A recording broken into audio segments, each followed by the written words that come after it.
The French Revolution of 1789 CE had unleashed the forces of liberty, equality, and fraternity that strengthened people's participation in the political process. Further, the large empire established by Napoleon Bonaparte had only served to fuel revolutionary ideas in the regions that now formed a part of Napoleon's empire. The period after 1815 witnessed nationalist movements in almost every country in Europe. The aim of nationalists differed across countries. While in some countries the primary objective was to gain independence, in others it was to unify a divided nation.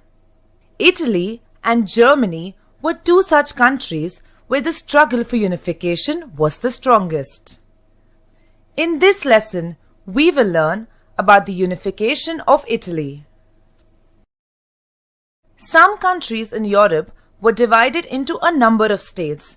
There was no unity among them. Similarly, Italy was divided into many small principalities. Napoleon's conquest of Italy brought the small principalities under a single administrative unit. Italy became a part of the French Empire and imbibed the ideals of the French Revolution. In 1814-1815, following the defeat of Napoleon Bonaparte, a great peace conference was held in Vienna, the capital of Austria.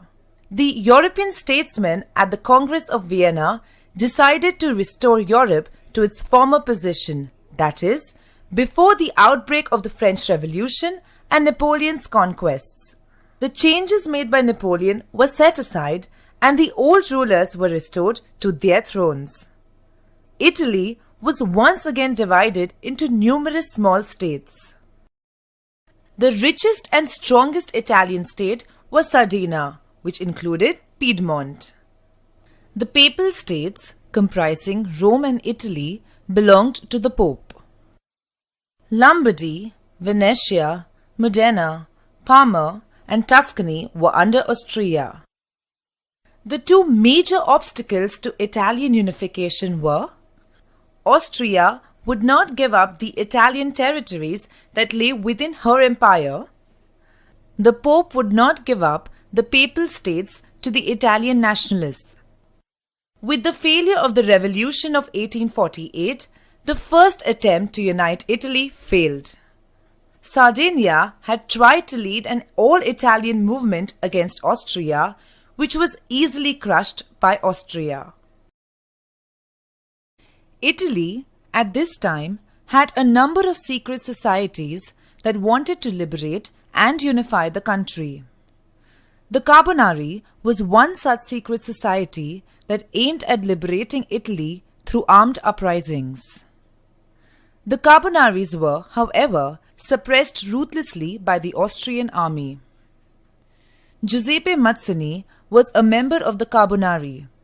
In 1831, he formed an organization called Young Italy. Its aim was the independence and unification of Italy and the subsequent establishment of a republic. The organization encouraged young men to join and support the cause of Italian unification. In 1848, Young Italy organized mass uprisings in many parts of Italy. Due to lack of coordination and organization, these uprisings were suppressed easily by the Austrian army. The King of Sardinia, Victor Emmanuel, was an enlightened and liberal ruler who appointed Count Cavour as his prime minister. After 1848, Count Cavour, the Prime Minister of Sardinia, took up the task of unifying Italy under the leadership of Sardinia. He was a passionate nationalist and one of the greatest statesmen Italy had ever produced. He devoted all his energies to strengthen Sardinia and to lead the Italians in their struggle for unity and independence. In 1859, Cavour allied with Napoleon III, the Emperor of France, and went to war with Austria and succeeded. Together, they ousted the Austrians from Lombardy, which was then annexed to Sardinia. Cavour also persuaded Tuscany, Modena, Parma and the Papal States to join Sardinia. A new Italian kingdom was thus formed. Only Venetia, which was still under the Austrians, the kingdom of the two Sicilies, Sicily and Naples, whose rulers refused the unification plan, and Rome, which was under the Pope, remained outside the fold. Garibaldi was instrumental in the liberation of the two Sicilies.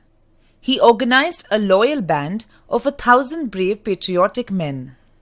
Dressed in bright red shirts and led by Garibaldi, the 1,000 heroes first liberated Sicily and then Naples. By the end of 1860, the two Sicilies had been liberated and united with Sardinia. Later, when Austria was defeated by Prussia, Venetia also joined the Italian Union. When Prussia attacked France in 1870, the last barrier to the unification fell. Rome joined Sardinia, and this completed the process of unification. Nationalism had triumphed. In July 1871, Rome became the capital of a unified Italy headed by King Victor Emmanuel II. Let us now recap all the important points that we have covered in this lesson on the unification of Italy.